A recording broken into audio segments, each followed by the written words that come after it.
Happy Fiesta! Inahan sa kanunay panabang. Task ko po pala ngayong araw ay mag-decor sa stage para sa singing contest na gagawin mamayang gabi. At kasama ko si Uncle Paul sa paggawa. Lalagyan namin ng backdrop to at nag-cut na din ako ng letters na gagamitin. Inumpisahan ko na agad yung pagkabit ng mga letters at nilagyan ko din to ng konting balloon sa baba. Nag-umpisa na yung singing contest.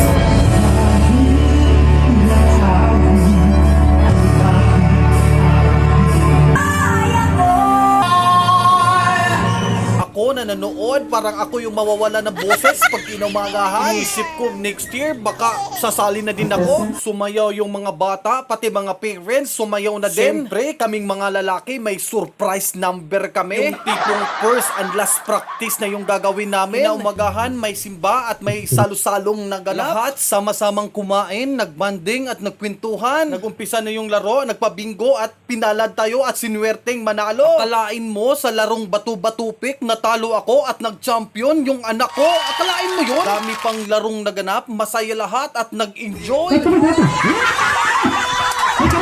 Happy Fiesta po sa lahat! Mapapaad, diara, wala!